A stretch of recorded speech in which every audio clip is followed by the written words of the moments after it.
Precisamente para profundizar en estos temas nos enlazamos vía Skype y con el analista financiero Pedro Tello. Bienvenido a Mega Noticias, Pedro, muy buenas tardes. Gracias, Tania, por la invitación.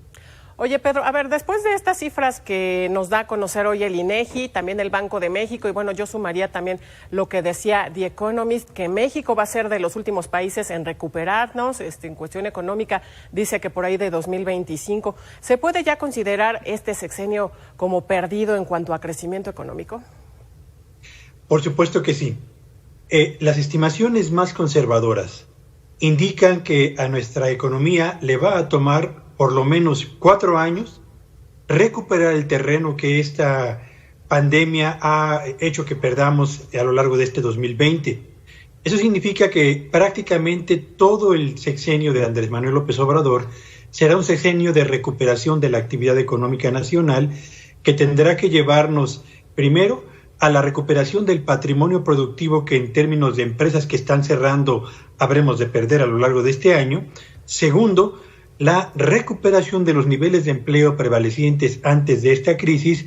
Y tercero y más importante, diría yo, la estabilización de los niveles de población en pobreza y en pobreza extrema que van a aumentar considerablemente a lo largo de este 2020.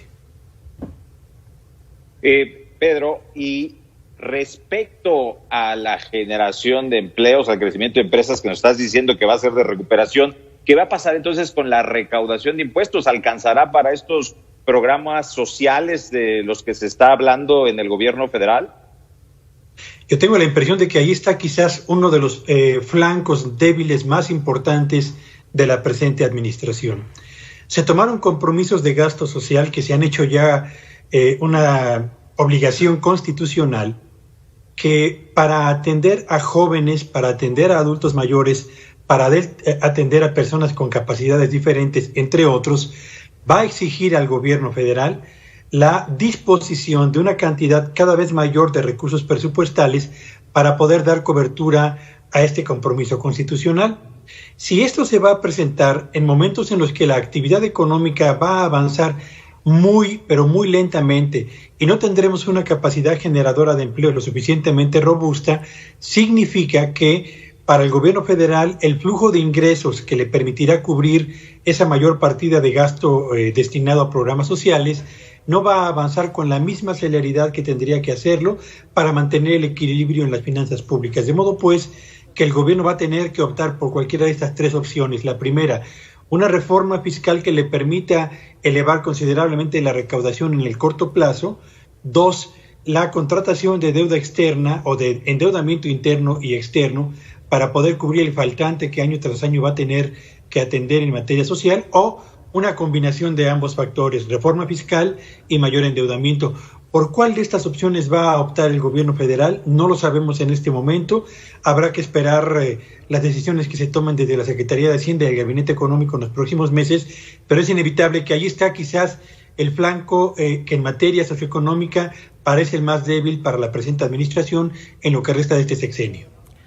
Pedro, ¿qué tanto esto que me acabas de decir de esta sexenio perdido en cuanto a crecimiento económico es responsabilidad del gobierno federal? Porque bueno, pues es muy fácil decir que estamos inmersos en una crisis económica mundial y que los efectos pues vienen de fuera. Sin embargo, ¿qué tanto de esto realmente es responsabilidad pues de nuestro gobierno? Recordemos que 2019, primer año de la administración de Andrés Manuel López Obrador, la economía mexicana prácticamente se frenó tras cerrar con un avance de apenas el 0.1%. En 2020, evidentemente, el efecto mundial de la pandemia y las medidas para contenerla provocaron este colapso de la actividad económica nacional. De modo pues que estamos frente a una situación, la que estamos viviendo ahora y la que habremos de vivir en los próximos años, que es el resultado de la combinación de decisiones internas que nos llevaron literalmente al estancamiento en el 2019 y a una condición de abierta debilidad con la que enfrentamos el 2020 y la pandemia, con los efectos naturales de una situación económica internacional que sin lugar a dudas también está marcada por el impacto de la pandemia, los rebrotes y la necesidad de ir abriendo paulatinamente las actividades económicas. Así que estamos frente a combinación de decisiones propias con un ambiente internacional que nos lleva a esta situación tan difícil. Pedro, precisamente este ambiente internacional así con nuestros problemas domésticos, ¿seremos atractivos al exterior para que haya inversiones? Yo creo que la ventaja que tiene la economía de México y que la coloca como una opción de inversión relevante en materia productiva estriba en tres factores importantes. Primero, la entrada en vigor del tratado, modernizado de libre comercio con Estados Unidos y Canadá, que nos permite conformar una zona de libre comercio muy interesante a escala internacional. Segundo, el hecho de que, a pesar de las dificultades económicas que enfrentamos, México ha probado ser un destino muy importante, por lo menos para tres sectores que están ubicados en la cresta de la ola tecnológica a escala mundial: la industria automotriz por una parte, la industria aeroespacial por la otra y la industria electrónica en tercer lugar. Así que tenemos un mercado potencial muy relevante, somos una economía atractiva para inversiones de tres sectores clave, y la tercera y última, a pesar de las dificultades que marca nuestro presente y seguramente van a condicionar nuestro desarrollo futuro, hay el compromiso de la presente administración de mantener bajo control las finanzas públicas, y tenemos un Banco Central que está verdaderamente comprometido con el mantenimiento a raya del crecimiento de la inflación, que son dos características muy importantes que a nivel internacional se consideran para decidir en dónde invertir y qué cantidades hacer en el corto plazo. Pedro, en este contexto, ¿qué papel juega pues la falta de Estado de Derecho en el que nos encontramos? Y bueno, además estas decisiones que hemos visto a lo largo de esta administración de cancelación de obras, por ahí está el tema de la cervecera Constellation Brands, entre otras. Ahí, pues, ¿qué efecto?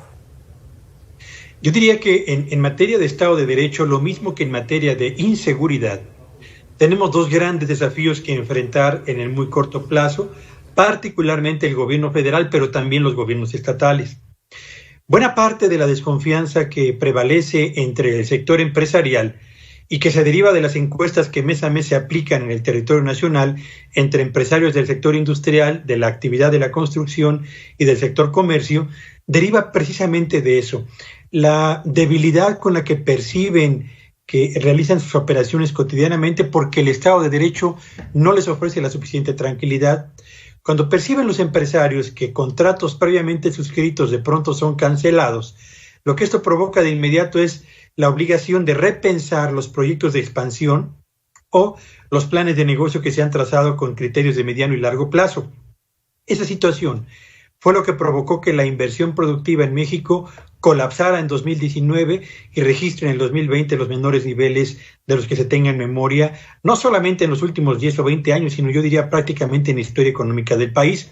Y creo pues que al gobierno federal tendrá que emitir una señal muy clara y muy contundente de fortalecimiento del Estado de Derecho por una parte, y por la otra de trabajo muy serio para restablecer las condiciones de seguridad que permitan a los inversionistas productivos en México tener condiciones para planear con relativa certidumbre y más allá del corto plazo los proyectos de madurez de las inversiones productivas que tengan pensado realizar en nuestro país. Así que Estado de Derecho, inseguridad y yo diría finanzas públicas estables son, diría, los tres desafíos más importantes para lo que resta de este sexenio para la administración del licenciado López Obrador. Pedro, sobre esto que hablas al último de estos 3 puntos de finanzas públicas estables, hay un desprecio a los técnicos, a los que se formaron en el extranjero, a los que estudiaron en escuelas privadas. ¿El equipo de economía, de comercio, de hacienda pública es el correcto, el que tiene este gobierno? Yo tengo la impresión de que el gabinete económico en nuestro país tiene que enviar 2 señales importantes y contundentes a la sociedad mexicana. La primera es la de reiterar, como lo ha venido haciendo por lo menos a lo largo de esto de más de año y medio, un compromiso muy serio y muy sólido con el mantenimiento de condiciones macroeconómicas estables y razonablemente predecibles para los negocios y los inversionistas productivos en México. Y 2, tiene que enviar un mensaje que me parece tiene que ser tan rápido como sea posible y tan contundente como las propias condiciones de operación de la economía mexicana lo reclaman, a favor de la articulación de un auténtico Plan Nacional de Desarrollo Económico que involucre lo mismo al agro mexicano, que depende fundamentalmente de tecnologías y técnicas rezagadas en materia de producción, lo mismo que a la actividad industrial que se ha quedado rezagada, particularmente a las empresas de menor tamaño, a lo largo de los últimos años, y por supuesto a la actividad comercial y de servicios. México necesita hoy más que nunca, por una parte, un programa anticrisis, pero también un proyecto de desarrollo económico que dé una orientación muy precisa acerca de cuál es el camino que va a seguir este país desde la óptica del gabinete económico para restablecer tan pronto como sea posible las condiciones de operación de normalidad de la actividad económica nacional con un crecimiento estable y sostenido. De otra manera, difícilmente tendremos condiciones para atraer inversión productiva y difícilmente podremos aspirar por lo menos a mantener el nivel de bienestar que prevalece en este momento en la mayor parte de la sociedad mexicana. Pedro Tello, analista financiero, gracias por compartir con Mega Noticias TVC estas reflexiones en materia. Muchas gracias por la invitación. Buenas tardes.